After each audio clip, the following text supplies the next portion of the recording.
It is Saturday, February 7th, 2015, and this evening we've got a little project here. As you can see, it's a little four-wheeler. It's one of the FSN 110cc, one of these Chinese-made four-wheelers. This is actually a friend of a friend's. I guess they were riding it, put it away, and it stopped working.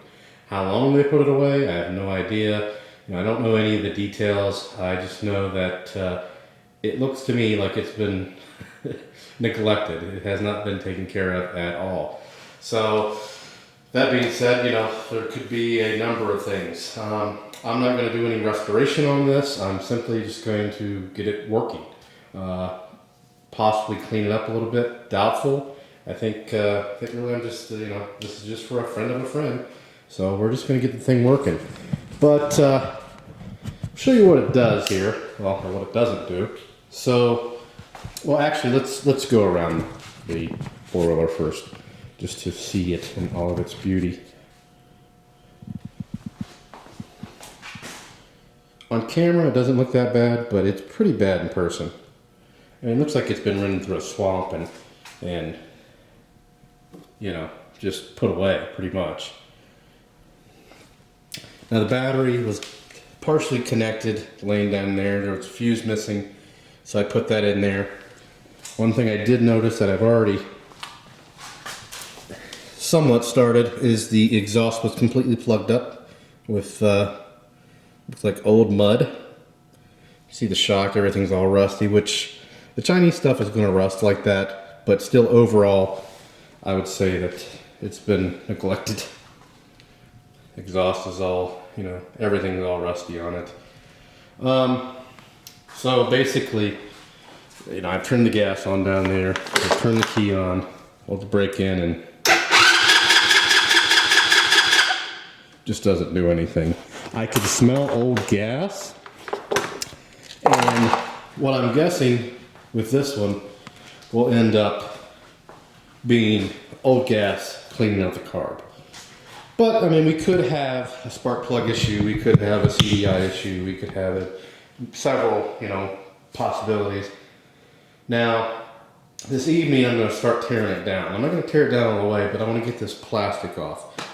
So, to do that, I'm going to have to take 3 bolts out of this front rack here. So I only need to take the top portion off, not the front bar.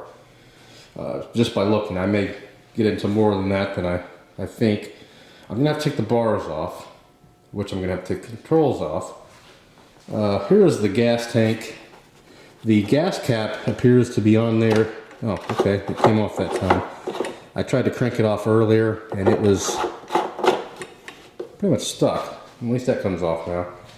I'm going to have to take this rear rack off. And the reason why I'm taking all that off is just because of the confinement down here.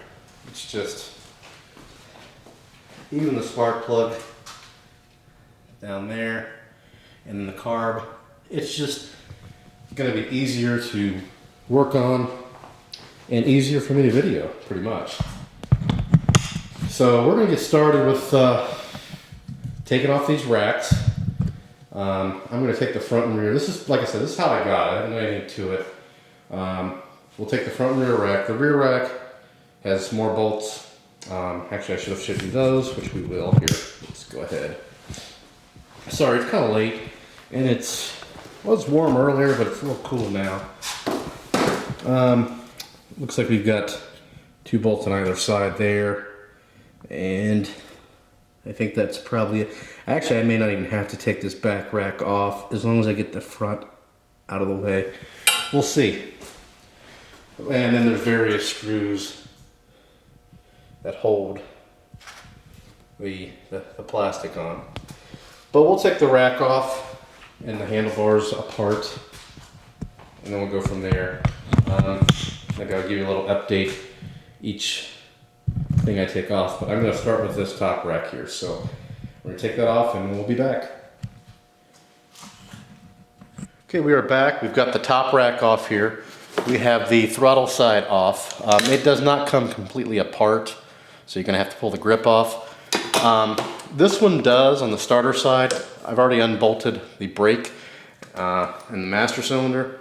This one does come completely apart for the starter portion, but these grips are pretty easy to, at least the other one, well, yeah, they're pretty easy to wiggle off. So instead of taking that whole thing apart, we can just go ahead and slip the starter off, or the switch rather, starter switch, cut the ties, and we'll go ahead, hopefully we've got enough. We may not have enough room, we may have to take this apart, but actually we won't, because we could take the bars off.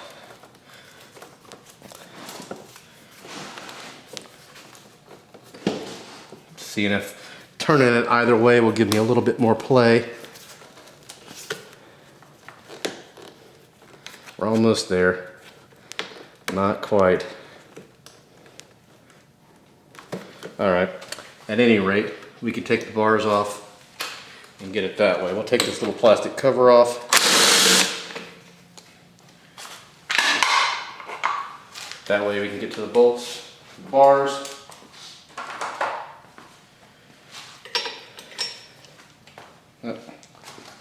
Quarter-inch, so quarter-inch socket rather than the 3/8.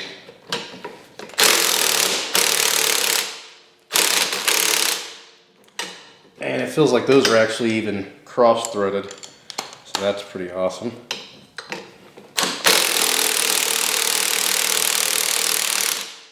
Either that or they're just, yeah, they're cross-threaded. That's perfect. So that was probably done at the factory. That one's fine. And that one's good. It felt like the two front ones were definitely cross-threaded. And obviously the one was.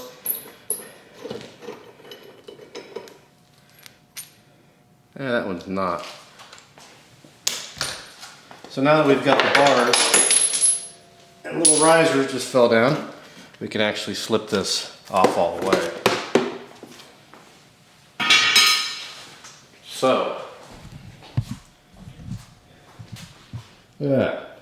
And you can see, I mean, talk about cheaply made. I mean, this is just I mean, look at that. That's just a sloppy welded, you know, basically slab of metal. Not even quarter-inch, doesn't look like. Yeah, it's about quarter-inch, not quite, maybe.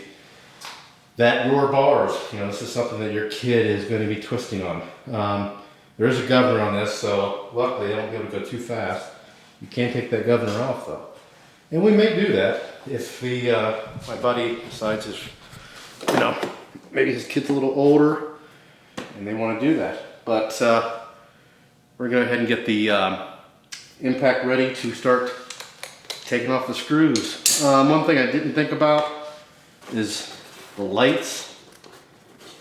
We'll probably have to unplug those first for the front lights and the rear brake lights. Well, they may not even brake, they're probably just running lights. We may have to take those loose. But you see now I can actually, if I get this plastic off, I'll be able to get it all out of the way. So let me get the impact ready and we will be back. Okay, before I start taking off the plastic, I do want to show you how to disconnect the lights.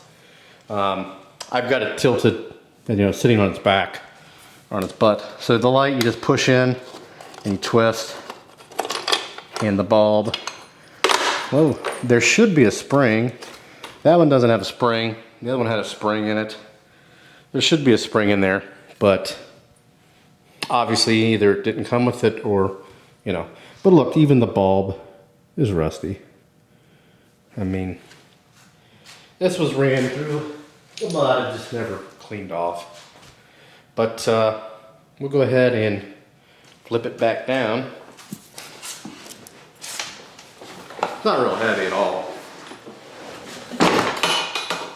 There we go. And we'll do the same thing to the back, and then we will come back and start taking that plastic off. I don't know if I want to work on it too much tonight, but I do want to get it torn down. So, we'll be back. Okay, we've got the impact ready.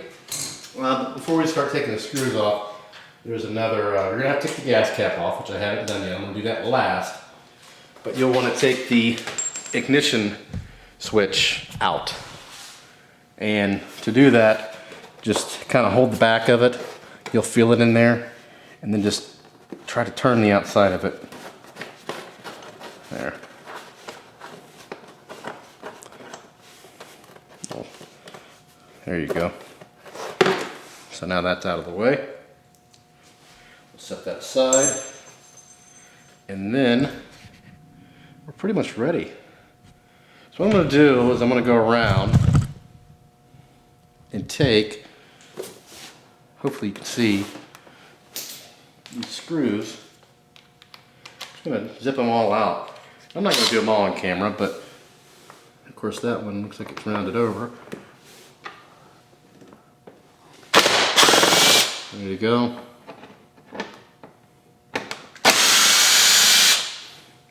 I'm just going to go around and do that. There's 4 there. Those, I'm going to leave the bottom portion on and then just kind of peel the top off. So I'm going to take the rest of these off and then we'll be back and see what we got.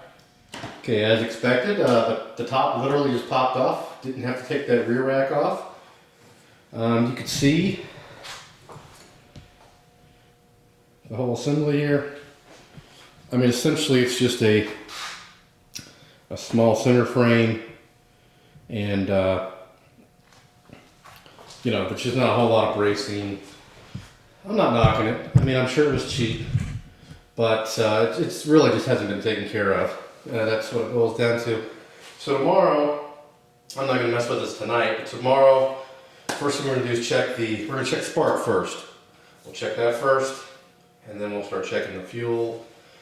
You know, if we've got spark, and we know everything's probably working there, then we'll probably empty out the gas tank, take the carb out, empty that out, clean it, and then we'll just go from there. But I still have a feeling it's going to be a carb issue. Could be totally wrong, but you never know. Trying to figure out what that was. Oh, okay, that's just the exhaust. Okay, but anyway, here's the on-off, shut-off here. Now, I did notice, if you let me flip my viewfinder around. Sorry about that. It is leaking a little bit, which it still should start, but it you know, that's just another thing that's wrong with it. Doubtful that I'm going to have anybody order any parts for this, but we'll see. So that's going to do it for tonight. Hopefully we'll be able to figure out what this is. I may take it out in the driveway and blow it off. I'm not really going to clean it. I may clean the plastic, just you know, it's already off, might as well do it. But it's funny. I'll show you the plastic here.